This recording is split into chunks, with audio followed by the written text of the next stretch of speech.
Leçon 4 sur notre être, esprit, âme et corps. Et donc nous sommes en train d'étudier sur comment nous sommes faits et particulièrement esprit, âme et corps. Donc notre passage de référence, je vous rappelle, 1 Thessaloniciens 5, 23, que tout votre être, l'esprit, l'âme et le corps soient irréprochables pour l'avènement du Seigneur. Et donc nous sommes en train d'étudier, nous avons fait un premier chapitre sur la création de l'homme et ensuite nous avons commencé donc sur l'esprit humain, voir de quoi il s'agit. Je vous rappelle, l'esprit humain, c'est notre nature même, l'essence de notre vie, c'est ce que nous sommes, c'est notre être intérieur. La Bible en parle parfois comme le cœur ou l'être intérieur. Nous sommes un esprit, nous avons une âme et nous vivons dans un corps. Et on va directement poursuivre donc sur ce sujet de l'esprit aujourd'hui. Et le point suivant, c'est que notre esprit a la capacité de connaître Dieu. Donc je l'ai dit plusieurs fois déjà dans les sessions, nous sommes esprits de manière à pouvoir être en communion avec Dieu qui est esprit. Et la parole de Dieu nous montre que notre esprit a la capacité de connaître Dieu. Mais qu'est-ce que c'est que connaître ? Dans le Nouveau Testament, on va trouver deux mots particulièrement pour connaître. Le premier, c'est ginosko. Et ça veut dire de connaître quelque chose parce qu'on l'a appris. Donc ça va être une connaissance apprise.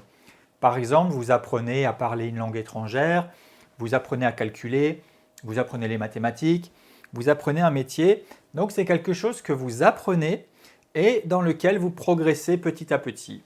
Donc ça, c'est une manière de connaître quelque chose et aussi, c'est une façon de connaître Dieu.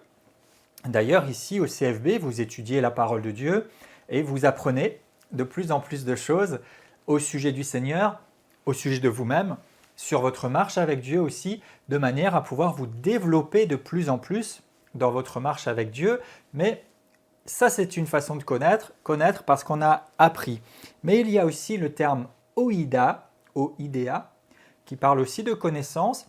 Et là, c'est beaucoup plus quelque chose qu'on va percevoir, une connaissance qui n'est pas apprise, comme une connaissance intuitive, une connaissance qui va être complète et soudaine.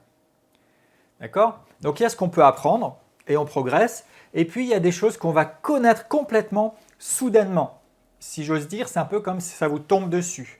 Et on va parler tout à l'heure de la révélation, de l'inspiration, de l'intuition. Et en fait, notre esprit est capable de connaître Dieu. Connaître Dieu, oui, parce que nous apprenons, mais en réalité, ce que nous apprenons de la Bible, de la parole de Dieu, dans notre étude biblique, dans nos réflexions et même dans notre méditation, c'est une manière d'amener ce que nous apprenons avec l'intelligence à venir remplir notre être tout entier et à venir renforcer notre esprit. Donc ça, c'est une façon d'apprendre à connaître Dieu. Mais il y a aussi la connaissance de Dieu qui vient dans notre esprit et de notre esprit va pouvoir enseigner, influencer notre âme, notre intelligence et notre être entier. Donc c'est deux façons dont la connaissance vient. Parce que lorsqu'on choisit de suivre Christ et qu'on naît de nouveau, on reconnaît que la Bible et l'Évangile sont la vérité, parce qu'on l'a entendu, on l'accepte. Et en fait, les deux sont mêlés parce qu'en réalité, vous acceptez le salut, mais vous n'allez découvrir beaucoup de choses au sujet de votre salut qu'au fur et à mesure que vous cheminez et que vous apprenez, que vous découvrez, que vous expérimentez aussi des choses avec le Seigneur. Donc, notre esprit, il va fonctionner d'une manière particulière. Il ne fonctionne pas comme un apprentissage scolaire, mais il va fonctionner par révélation. Vous avez besoin de révélation. Dieu veut se faire connaître à vous, mais vous avez besoin qu'il se révèle à vous. Et il va se révéler à votre esprit. Il va amener dans votre esprit une connaissance particulière de qui il est et qui s'accompagne en fait en même temps du fait de vivre, d'avoir un vécu avec lui. Donc ce n'est pas juste savoir, mais c'est vivre, c'est faire l'expérience si on veut, même si ce terme est discutable. Mais il y a une véritable réalité dans les choses. Ce n'est pas quelque chose juste j'apprends, de façon didacticielle, de façon scolaire, de façon avec toute une pédagogie, etc. C'est un aspect et c'est excellent et on en reparlera quand on parlera de l'âme parce que notre âme a besoin de cette démarche pour être renouvelée, pour s'aligner sur le salut. Mais en fait, notre esprit n'a pas besoin d'apprendre comme cela. Notre esprit, en fait, est capable, il a été formé par Dieu pour pouvoir recevoir la révélation. Donc, si vous voulez une révélation de Dieu, eh bien, sachez que votre esprit est capable de connaître Dieu par révélation, est capable aussi de percevoir des choses que vous ne pouvez pas apprendre, des choses que vous n'apprenez pas. Et je ne veux pas aller trop vite ou trop loin tout de suite, mais j'ai dit la dernière fois que quelquefois à l'intérieur, on sent un petit peu un malaise quand on est dans un environnement particulier, ou au contraire, on peut se sentir bien. Eh bien pourquoi? Parce que votre esprit perçoit des choses. Il perçoit des choses que vous ne savez pas, que vous ne connaissez pas encore. Vous savez, parfois, votre esprit peut percevoir quelque chose, vous avez une impression comme ça dans votre esprit et ensuite, vous apprenez qu'à cet endroit, il se passe telle chose ou bien qu'il y a tel événement ou tel genre de personne et là, vous dites « Ah ben c'était ça ». Mais votre esprit le savait déjà sans que vous ne l'appreniez parce que c'est une perception, c'est une capacité de connaître Dieu premièrement, mais aussi de percevoir différentes choses. On va y venir, je vais essayer de rester quand même structuré. Donc ce premier point déjà, notre esprit a la capacité de connaître Dieu. Dieu peut se révéler à nous et regardons ce qu'en disent particulièrement les épîtres, à commencer par Galates chapitre 1 et au verset 15. Galates, donc c'est Paul qui s'adresse aux Galates, Galates chapitre 1,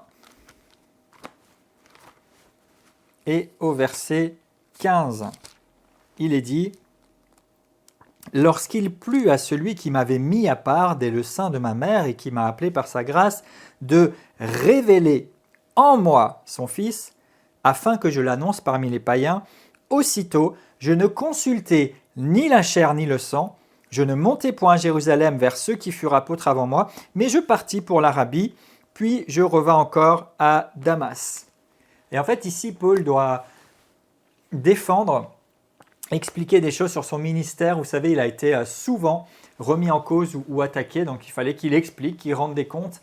Et ici, c'est vraiment intéressant parce que Paul particulièrement a beaucoup étudié, il a été éduqué dans la religion juive, il a été au pied de Gamaliel, l'un des plus éminents enseignants de l'époque, et il connaissait la loi, il connaissait la parole de Dieu de l'époque, parfaitement bien, il était versé dans les Écritures et vous voyez ici, il dit à un certain moment, il a plu à celui qui m'a connu d'avance et qui m'a appelé, et ça c'est notre cas à tous, il lui a plu quoi? De révéler en moi son Fils. Donc il y a un moment où Paul reconnaît, il dit, mais il y a un moment donné où Dieu a révélé en moi son Fils. Donc j'avais de la connaissance apprise, acquise, j'ai fait l'école de Gamaliel, j'étais versé dans la loi, j'ai appris toutes ces choses, mais il y a un moment où il y a eu quelque chose de différent. Dieu a révélé son Fils en moi. Il y a eu une connaissance de Dieu dans mon esprit. J'ai su que Jésus était le Fils de Dieu. Et très souvent, quand nous acceptons le Seigneur ou le salut, ou quand vous priez pour le salut de quelqu'un, eh bien, il y a une révélation de Christ. Et priez pour que les gens aient une révélation de Christ. Parce que vous pouvez leur raconter la Bible, tous les enseignements, toutes les histoires, des dizaines, même des centaines de fois si vous voulez, si ça ne passe que par la tête, ça ne produit pas forcément une rencontre avec le Seigneur Jésus-Christ. Mais il y a un moment particulier où il y a une révélation du Fils dans quelqu'un. Et Paul a reçu cette révélation du Fils et il dit, à partir de ce moment-là, et c'est ce qui est remarquable aussi, je n'ai plus besoin de consulter ni la chair ni le sang, mais directement, j'ai fait ce que le Seigneur m'avait demandé de faire et je suis parti vers l'Arabie. Donc vous voyez, quand il y a une révélation, une connaissance de Dieu qui vient dans votre esprit, ce n'est pas quelque chose que vous avez appris, mais ça vient à vous, donc vous pouvez le connaître dans votre esprit.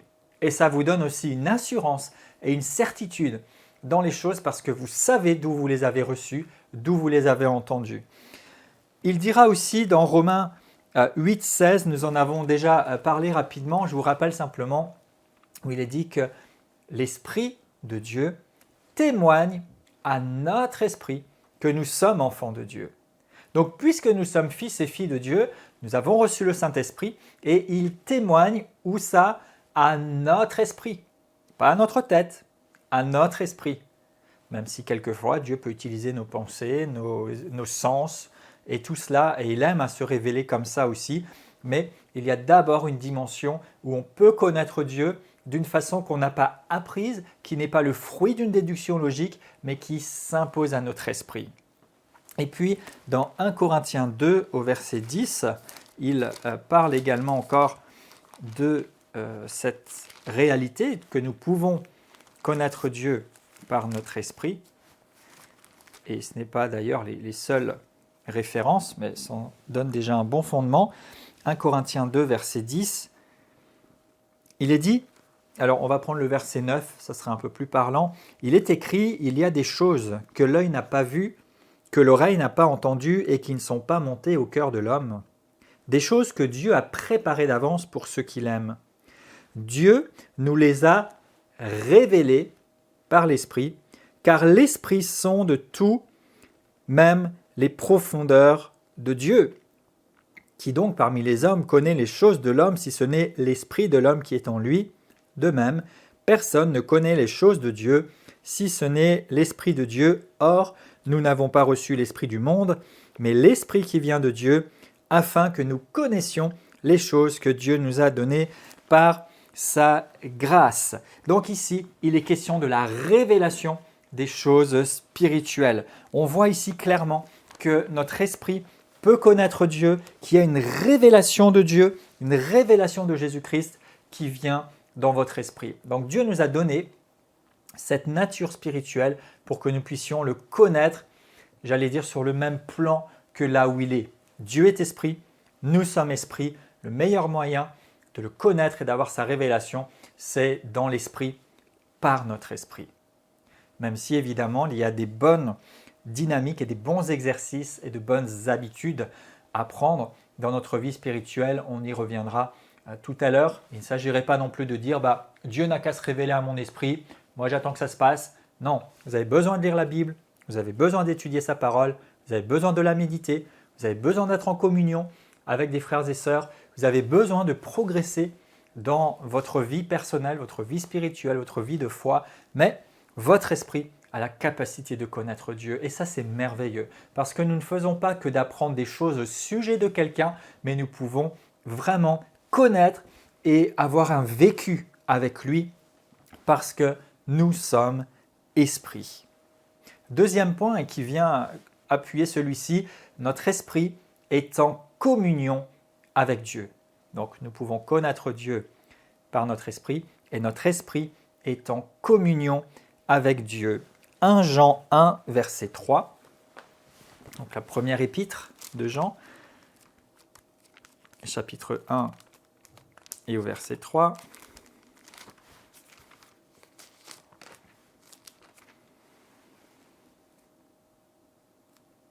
Ils rendent témoignage en disant « Ce que nous avons vu et entendu, nous vous l'annonçons à vous aussi, afin que vous aussi vous soyez en communion avec nous.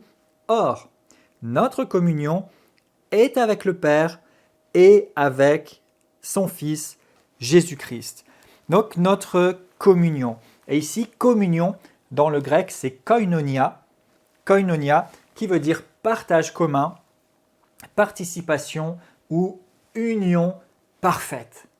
Et ici, en fait, l'apôtre nous dit, nous, on a vu des choses. On a été témoins, on a vécu. Pourquoi ils ont marché avec Jésus? Et ils ont pu témoigner de ce que Jésus a fait sur la terre. Et il dit, on vous partage tout ça pour que vous soyez en communion avec nous. Mais ça ne s'arrête pas là. Notre communion, à tous, elle est avec le Père et avec son Fils. Nous avons droit à un partage commun avec le Père et avec son Fils. Nous avons une union parfaite avec le Père et avec son Fils qui est possible à cause de l'œuvre de la rédemption. Et dans notre esprit, nous pouvons être en communion avec lui. On vient de voir, l'esprit témoigne à notre esprit. On est de la même nature que lui par notre esprit. Il peut se révéler dans notre esprit. Donc c'est finalement notre esprit qui nous ouvre toutes ces possibilités parce que le corps physique en tout cas dans son état premier, ne peut pas communiquer ou recevoir la révélation de Dieu. Notre âme non plus, dans son état premier. Maintenant, ce n'est pas définitif, on y viendra. Mais notre esprit peut, dès l'instant où nous sommes nés de nouveau, dès l'instant où nous sommes donné notre vie à Christ, nous pouvons recevoir la révélation de Dieu et nous pouvons communier avec Dieu dans notre esprit. Et l'une des merveilleuses façons de le faire, c'est bien sûr la prière, l'adoration. Et moi, j'aime cette dimension d'adoration particulièrement parce qu'en fait, quand vous adorez Dieu, vous êtes dans une véritable communion. C'est-à-dire que vous lui parlez, vous lui adressez des choses, c'est vrai, mais vous pouvez aussi rester simplement dans sa présence, dans la communion, vous attendre à lui et il se révèle, il se manifeste. Il y a une vraie communion, un vrai échange. Il y a de vraies communications, de vrais transferts qui se passent et qui vont agir sur votre esprit, mais ensuite qui vont aussi progressivement agir sur votre être tout entier. Mais votre esprit est déjà capable d'accéder à cela. Donc, il faut commencer là où on peut commencer. Alléluia. Et jusqu'à temps que notre âme soit restaurée, renouvelée, jusqu'à temps que notre corps soit métamorphosé et qu'on puisse y aller avec notre être tout entier dans une communion intense, parfaite, complète et expérimenter bien des choses qui sont disponibles pour nous et dont nous sommes encore bien loin très souvent. Mais au lieu de regarder à ce qui est limité, ce qui ne peut pas se faire, travaillons à ce qui peut se faire. Et ce que vous pouvez faire, c'est avoir une communion spirituelle avec Dieu parce que votre esprit est régénéré, parce que votre esprit peut connaître et avoir la révélation de Dieu et parce que votre esprit est en communion avec Dieu. Et Dieu est esprit. Rappelez-vous, on l'a établi déjà Jean 4, 24, mais ce même Jean 4, 24 dit Dieu est esprit et il faut que ceux qui l'adorent, l'adorent en esprit et en vérité. Donc, il y a une adoration. Il y a quelque chose, il dit, si tu l'adores, adore-le en esprit. Ça veut dire avec ton esprit. Et ce qui te permet d'entrer dans le domaine de l'esprit. Alléluia. Alléluia. On a vu aussi quand tu parles en langue, ton intelligence est stérile. Donc, il y a des choses qui émanent de l'esprit et qui nous permettent de nous introduire et d'avancer et de nous développer dans ce qui est de l'esprit, de telle sorte que déjà, au niveau de notre esprit, nous puissions vivre pleinement ce qui doit l'être, nous puissions avancer dans les choses qui nous sont données et jusqu'à temps que le reste de notre être aussi puisse complètement être baigné et introduit dans ces réalités. Donc notre esprit fonctionne par révélation, j'en ai parlé tout à l'heure, et par inspiration. C'est-à-dire que Dieu va se manifester. La révélation, c'est quelque chose, j'allais dire, qui vous tombe dessus et où, voilà, vous avez une connaissance de quelque chose. Vous avez une manifestation de quelque chose. Ça peut être quelque chose qui se passe dans votre esprit, très clairement, une révélation. Ça peut être quelque chose qui va être manifeste de différentes façons. Par exemple, Pierre, à un moment donné, dans l'Écriture, va dire « Tu es le Christ, le Fils du Dieu vivant ». Et Jésus lui répond « Tu es heureux parce que ce n'est pas la chair et le sang qui t'ont appris ça, mais c'est mon Père qui est dans les cieux qui te l'a révélé. » Donc il a reçu d'un coup une connaissance de quelque chose qui était clairement établi, inscrit en lui et qu'il a pu déclarer. C'est une révélation. Ce n'est pas quelque chose finalement même qui aurait été spécialement recherché, mais c'est quelque chose qui est reçu. Et on a d'autres exemples régulièrement dans l'Écriture où il y a vraiment une révélation qui vient. Apocalypse 1, verset 10, c'est un des exemples vraiment très frappants. Et finalement, quel meilleur endroit que l'Apocalypse, puisque Apocalypse veut dire révélation. Apocalypse 1, 10.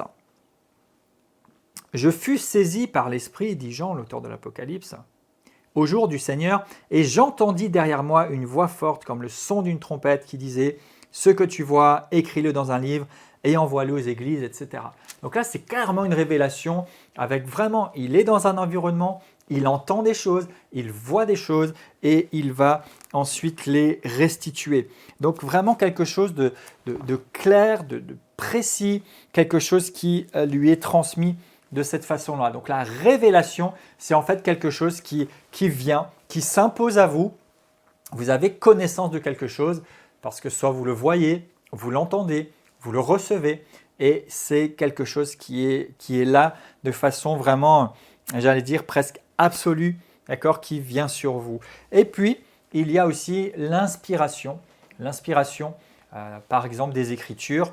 Hein, souvenez-vous, dans l'introduction à la Bible, on a vu de Timothée 3,16 qui dit que toute Écriture est inspirée de Dieu et utile.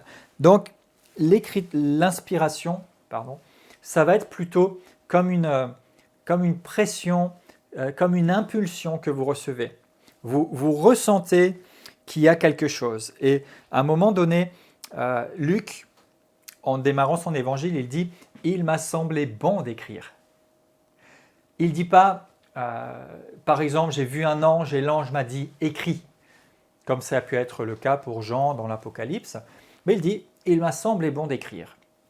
Donc il y a juste eu comme une intuition, comme une impulsion de l'esprit, quelque chose qui vous pousse ou qui vous presse vers quelque chose. Et donc au niveau de notre esprit, on va souvent avoir ces éléments qui fonctionnent ensemble. Soit une révélation qui vient, il y a vraiment quelque chose qui est clair au niveau de votre esprit, soit que vous entendez, vous voyez, vous recevez, vous s'impose à vous. On n'est pas là maintenant pour parler des moyens, d'accord, mais pour parler de ce qui est communiqué à votre esprit, soit par révélation, quelque chose que vous n'avez pas appris, qui vient clair, une connaissance claire qui est en vous, soit plutôt par intuition. Donc l'intuition, c'est un peu, on pourrait dire, un peu plus subtil. Vous avez l'impression que, vous avez comme quelque chose qui vous amène quelque part, ça va être l'intuition et ça se passe au niveau de votre esprit. C'est un petit peu plus donc comme une impulsion pour faire quelque chose. Alors, dans notre esprit, on va trouver ce qu'on appelle la conscience. Et là, on va en profiter pour faire un commentaire sur ce que c'est que la conscience. Parce que souvent, on parle de la conscience, avoir bonne conscience, mauvaise conscience, etc. On parle de la conscience qui est aussi comme quelque chose où intuitivement, on sait si quelque chose est bien, pas bien, etc. Donc je voudrais un petit peu développer ça avec vous maintenant dans ce point. Et la conscience, eh bien, l'Écriture nous en parle particulièrement. On peut aller dans Romains chapitre 2. Et en fait, la conscience, c'est un composé de deux mots. Et en fait, c'est aussi une connaissance non apprise. C'est-à-dire que notre conscience, c'est une façon de savoir des choses, même sans les avoir apprises. Et si vous voulez une définition, on peut dire que la conscience, c'est comme la voix de notre esprit. Hein, des fois, on dit, j'avais comme une voix à l'intérieur qui me disait, c'est bien, ou qui me disait, attention, ça c'est pas bon. Donc la conscience, c'est comme la voix dans notre esprit qui approuve et qui témoigne quand quelque chose est bien, ou au contraire qui met en garde quand nous nous apprêtons à faire quelque chose qui est mal. C'est un peu comme une alerte, comme une alarme, si vous voulez. Donc la conscience, c'est la voix de notre esprit qui approuve quand nous faisons quelque chose de bien ou qui nous alerte quand nous sommes sur une mauvaise voie. Donc notre conscience va intervenir sur ce que nous faisons. Romains 2, allons-y.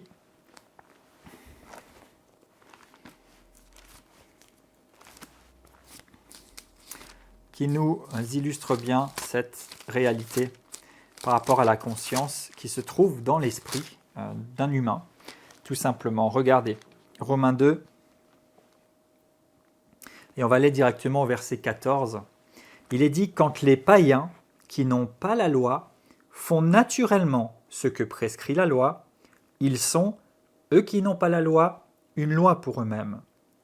Ils montrent que l'œuvre de la loi est écrite dans leur cœur, leur conscience en rendant témoignage, et leur pensée s'accusant ou se défendant tour à tour. C'est ce qui paraîtra au jour où, selon mon évangile, Dieu jugera par Jésus-Christ les actions secrètes des hommes. Et ensuite, il fait un parallèle avec les Juifs qui se prévalaient de connaître Dieu et qui en fait condamnaient beaucoup les autres, et alors qu'eux-mêmes ne faisaient pas mieux. C'est ce que Paul dit dans ce contexte et dans ce chapitre, Romains 2, Romains 3 aussi. Mais vous voyez, il dit, même les païens, c'est-à-dire même les gens qui sont sans Dieu, il y a quelque chose en eux qui leur permet de savoir est-ce que c'est bien, est-ce que c'est pas bien. Et ce quelque chose, c'est la conscience. Dieu nous a donné une conscience, une voix dans notre esprit qui approuve le bien et qui condamne, qui avertit par rapport au mal. Maintenant, c'est vrai que la conscience de l'homme, de l'être humain non régénéré, va être facilement pervertie.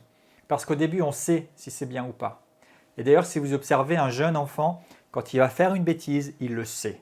Et souvent, il regarde son parent ou il regarde quelqu'un parce qu'il sait qu'il ne doit pas faire ça.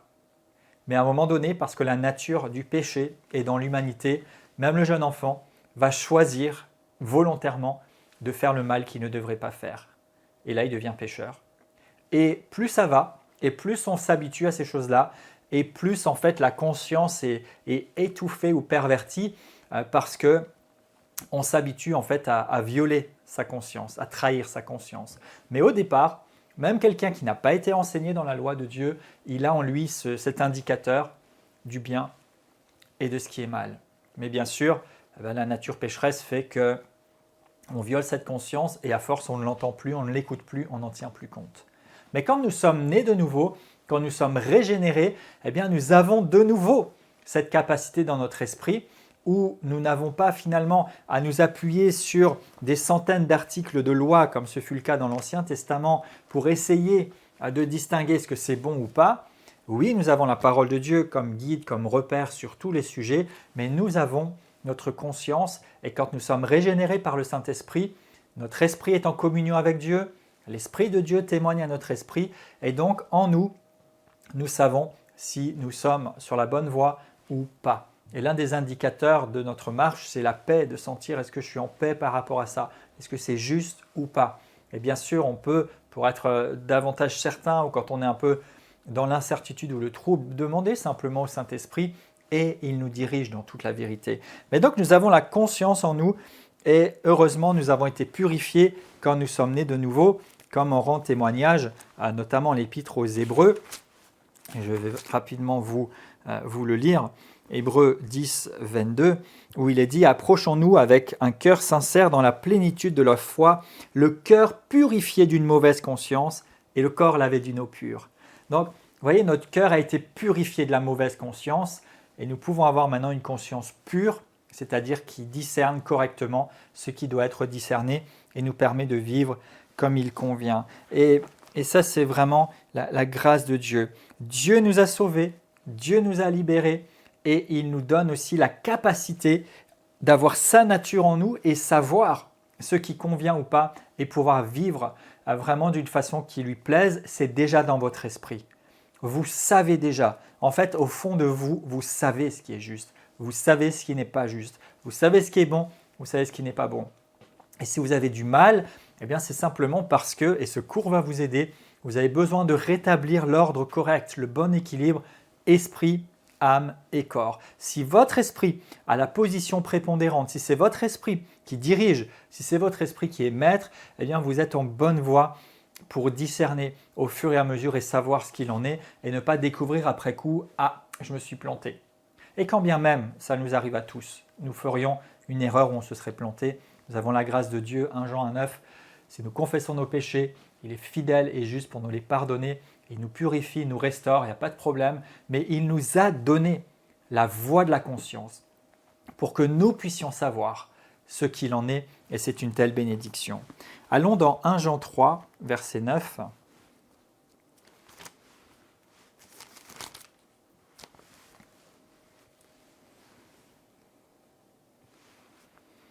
1 Jean 3, 9, il est dit « Quiconque est né de Dieu ne pratique pas le péché, parce que la semence de Dieu demeure en lui, et il ne peut pécher parce qu'il est né de Dieu. » Donc, vous voyez ici, quand vous êtes né de Dieu, c'est-à-dire né de nouveau, que vous avez donné votre vie à Christ, vous ne pratiquez pas le péché, vous n'avez pas l'habitude de demeurer, de vous rouler dans la saleté du péché, parce que la semence de Dieu demeure en vous, et vous ne pouvez pécher parce que vous êtes né de Dieu.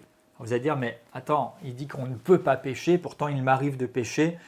Oui, mais en fait, ce n'est pas la norme.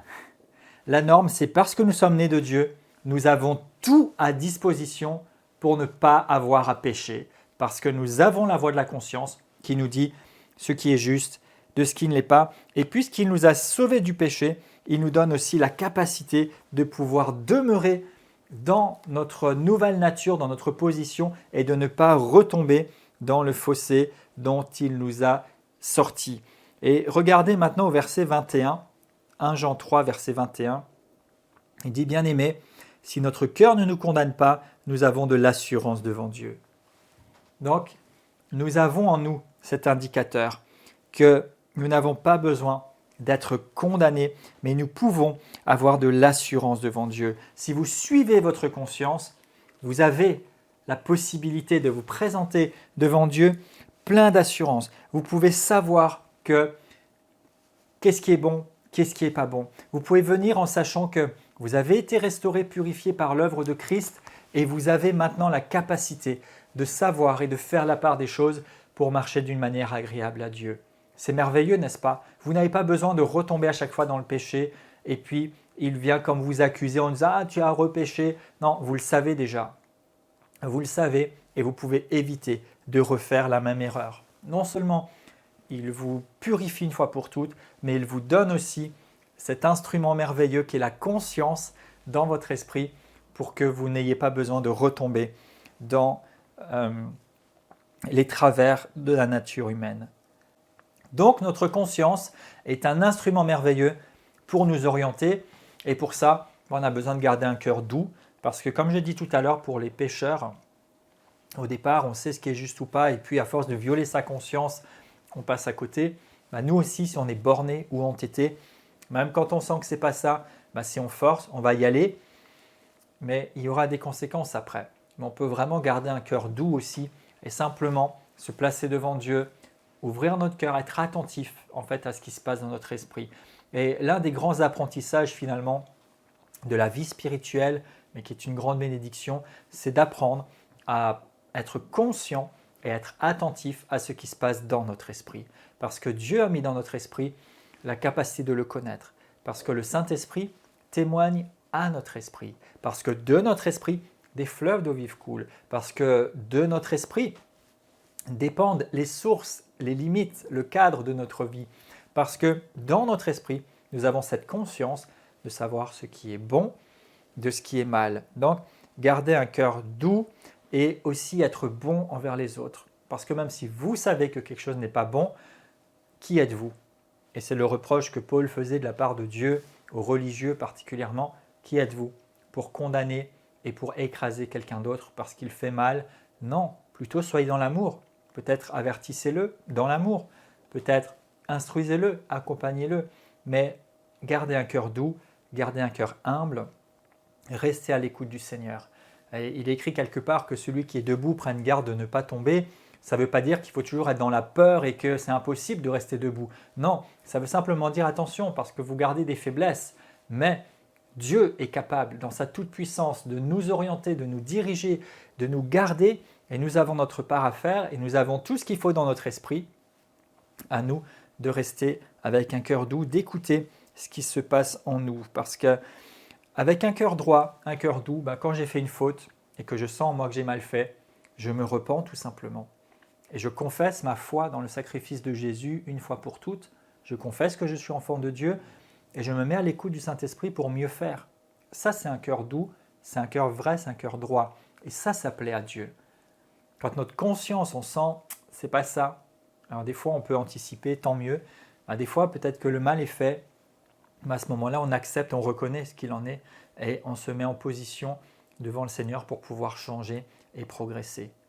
Parce que parfois, les gens ont un cœur tortueux et ils ne reconnaissent pas et ils ne veulent pas revenir sur les choses, mais attention, attention, parce qu'à force de mépriser, on devient de moins en moins sensible et au contraire, on peut vraiment complètement dévier ailleurs, dans un autre contexte, mais il est dit « n'éteignez pas l'esprit, n'éteignez pas les prophéties ». C'est-à-dire que si on n'écoute pas le Saint-Esprit, si on n'écoute pas les prophéties, et je fais le parallèle, si on n'écoute pas la voix de notre esprit, la voix de notre intuition, on peut l'éteindre. Et quel dommage, Dieu nous a donné cet outil cet indicateur dans notre vie. Donc, avec vraiment un cœur doux, nous avons une conscience. Vous savez, c'est le Saint-Esprit qui nous enseigne, qui nous dirige, qui nous inspire. C'est merveilleux. Et nous avons notre conscience qui nous permet de savoir ce qui est bon, de ce qui est mal, parce qu'elle a été régénérée, parce que nous avons été, comme on l'a vu dans Hébreux, purifiés. Notre cœur est purifié d'une mauvaise conscience. Donc nous avons de nouveau une conscience pure et qui fonctionne. Merci Seigneur. Alléluia.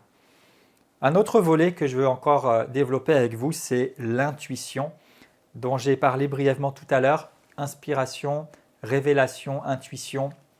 Et en fait, nous avons quelque chose dans notre cœur, dans notre être, qui nous permet de recevoir des directives, de ressentir des choses. En fait, la conscience, c'est surtout par rapport à nous-mêmes. Est-ce que je fais bien? Est-ce que je fais mal? Est-ce que j'ai été sur la bonne voie ou pas? La conscience nous sert à ça. L'intuition, c'est ce qui va nous donner des directions par rapport à ce qu'il convient de faire, par rapport aux relations peut-être avec d'autres personnes, par rapport à ce qui doit être accompli et qui va nous permettre de nous orienter. Et aussi, d'une certaine façon, c'est un peu comme un radar pour scanner ce qui se passe autour de nous. L'intuition, c'est un peu ce que je vous disais tout à l'heure, quand je ne me sens pas bien dans une situation ou quand je me sens bien, c'est comme un radar qui scanne ce qui se passe autour de moi et qui me permet d'en avoir un aperçu ou comme une indication, comme une cartographie, on pourrait dire aussi, de ce qui se passe autour. Regardez dans 1 Jean 2, verset 20. Il est écrit pour vous, alors il parle aux enfants de Dieu, bien sûr, vous avez reçu l'onction de la part de celui qui est saint, et vous avez tous de la connaissance. Voyez? Vous avez reçu l'Esprit et vous avez tous de la connaissance. Donc, nous avons reçu de Dieu l'onction, le Saint-Esprit, qui apporte une certaine connaissance. Il y a une certaine connaissance, en fait, qui est comme innée, on pourrait dire, qui est une intuition de l'Esprit, qui nous permet de connaître des choses en général et particulièrement dans différentes situations, nous pouvons ressentir, percevoir des choses. Donc l'intuition, c'est en fait connaître dans son esprit, percevoir dans le monde spirituel, quelque chose que tu ne sais pas, que tu n'as pas appris. Il y a les dons spirituels, c'est vrai, où on peut recevoir du Saint-Esprit une connaissance sur quelque chose à un moment précis, mais notre esprit a déjà une fonction qui lui permet de ressentir, de connaître, de percevoir certaines choses à travers son intuition. Regardez 1 Corinthiens 2, verset 11.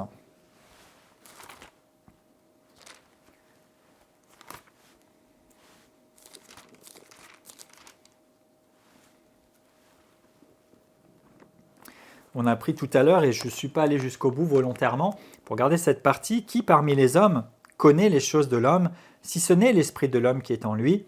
De même, personne ne connaît les choses de Dieu, si ce n'est l'esprit de Dieu. Et en fait ici, qu'est-ce que ça veut dire? Il y a des choses que l'esprit de Dieu connaît au sujet de Dieu, par-dessus tout, et qu'il vient nous révéler, comme le disait juste avant le passage, des choses qu'on n'a pas vues, pas entendues, etc. Il vient nous en donner la révélation, mais il dit qui mieux que l'esprit de l'homme connaît les choses de l'homme. Et de la même façon que l'esprit de Dieu, le Saint-Esprit, vient révéler à notre esprit ce qui concerne Dieu, en fait notre esprit lui-même connaît, perçoit, saisit des choses au sujet de l'être humain, au sujet de l'environnement dans lequel on est, au sujet de choses qui se passent dans le monde spirituel et peut donc les percevoir en tant qu'esprit. Il dit qui mieux que l'esprit connaît les choses de l'homme.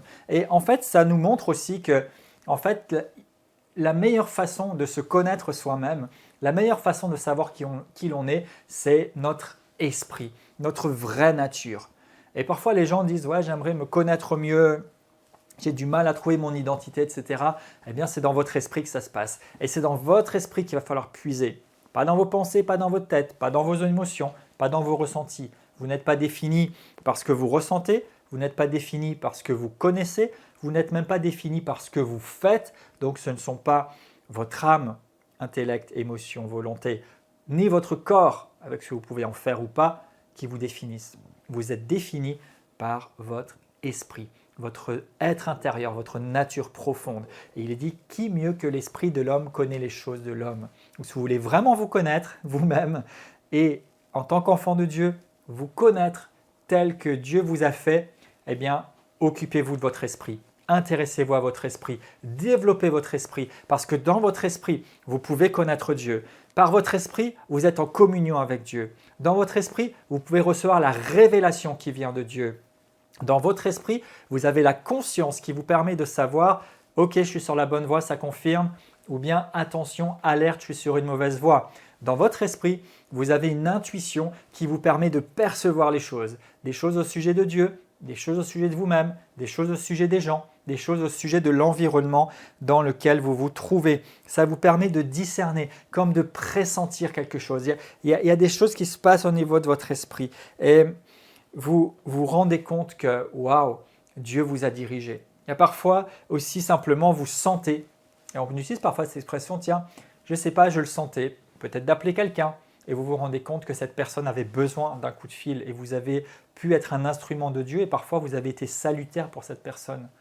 Quelquefois, vous sentez, vous avez l'impression, l'intuition de prendre un chemin différent pour aller au travail que ce que vous faites d'habitude, et ensuite, vous prenez votre téléphone et vous voyez qu'il y a eu un accident avec un embouteillage de plusieurs heures sur votre itinéraire normal.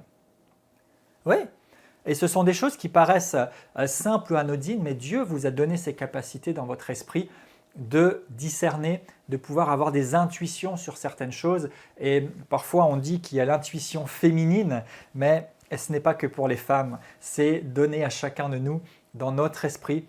Vous n'imaginez pas votre esprit régénéré à de telles capacités. C'est vraiment merveilleux. Il y a vraiment beaucoup plus dans la vie humaine que ce qu'on peut apprendre, même s'il est excellent d'apprendre et développer ses connaissances, ou que ce qu'on peut faire.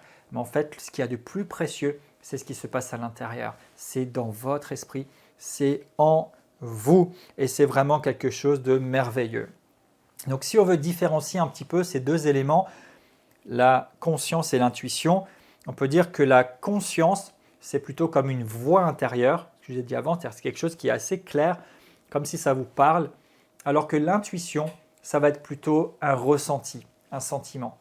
J'ai senti, j'ai eu l'impression, j'ai eu le sentiment qu'il fallait faire ça ou qu'il y avait telle situation. Et la conscience, c'est plutôt clairement « non, fais pas ça, vas-y, c'est bon ». La conscience, elle concerne ce que nous faisons. Est-ce qu'on fait bien? Est-ce qu'on fait mal? Alors que l'intuition va plutôt concerner tous les éléments extérieurs, mais qui nous concernent. Donc si on reprend un peu l'idée que je vous disais avant, la conscience, c'est par rapport à vous-même, c'est un indicateur interne.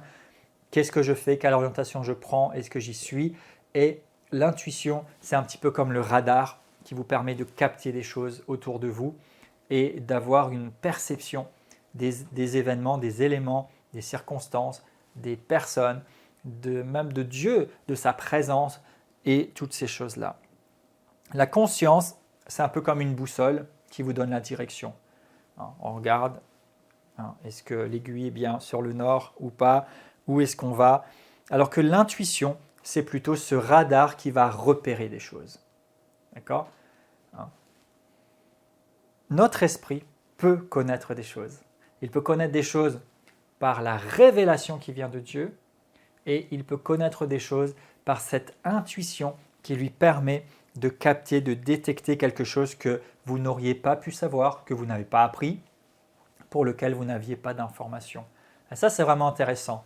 Alors, voilà pour l'essentiel sur notre esprit, comment il fonctionne, qu'est-ce que Dieu l'a donné. Et j'aime vraiment ces fonctions qu'a notre esprit. C'est vraiment merveilleux, ça ouvre tant de perspectives et on y reviendra plus tard dans le cours, mais ô combien nous devrions chercher à développer encore et toujours notre esprit parce que c'est là que nous communions avec Dieu, parce que c'est là que nous pouvons connaître Dieu, parce que c'est là que la révélation vient, parce que c'est là que le Saint-Esprit témoigne, parce que c'est là que nous pouvons avoir la meilleure connaissance possible sur nous-mêmes, sur ce qu'il est bon de faire, sur ce qui se passe autour de nous. En fait, Dieu nous a donné des capacités merveilleuses du fait que nous sommes esprit. Nous ne sommes pas seulement un corps, nous ne sommes pas seulement une âme, nous ne sommes pas seulement un intellect, ou quoi que ce soit. Et ça, c'est merveilleux parce que de plus en plus, vous allez puiser dans votre esprit. Et j'ai constaté à plusieurs reprises dans ma vie que j'ai pu prendre des décisions ou décider certaines choses ou trouver des solutions pour lesquelles je n'avais pas d'idée avec mon intelligence, mais en me plaçant devant Dieu, en ouvrant mon esprit, d'un coup, il y a comme une idée ou comme une impression, tiens, tu pourrais essayer ça, tiens, tu pourrais faire comme ça, et qui m'a permis de faire quelque chose d'excellent. Et je termine très courtement, mais par exemple, dans mon parcours professionnel, eh bien, à certains moments, j'ai occupé des postes à très haute responsabilité pour lesquels, c'est vrai, j'ai appris des choses de par mon travail au fur et à mesure des années sur le terrain, dans le commerce, mais aussi pour lesquels il y a eu cette grâce de Dieu, j'en suis convaincu, qui m'a permis de percevoir des choses, de m'imprégner des choses et de progresser, et pour lesquels je n'avais pas, parfois on m'a posé la question, mais tu as fait quelle école particulièrement, tu as fait quelle formation particulièrement, et parfois être surpris de dire waouh, parce qu'il y a quelque chose de particulier. Mais pourquoi? Parce que vous puisez non seulement dans vos connaissances, non seulement dans votre expérience, mais vous puisez dans votre esprit, et plus largement, votre esprit vous permet de puiser dans le domaine de l'esprit qui est tout simplement infini parce que Dieu est esprit. Vous pouvez puiser dans la toute puissance, la toute grandeur, l'absolue richesse illimitée de qui il est. Et ça, c'est merveilleux. Vous avez reçu cette capacité, cela vous appartient. Vous n'êtes pas juste un pion dans un échiquier, vous n'êtes pas juste un espèce d'organisme comme ça qui vit pour un peu de temps, mais vous êtes un esprit et c'est quelque chose de tellement merveilleux auquel vous allez goûter, que vous allez apprendre encore plus. Et rappelez-vous, je suis un esprit, j'ai une âme et je vis dans un corps. On se retrouve pour la prochaine leçon.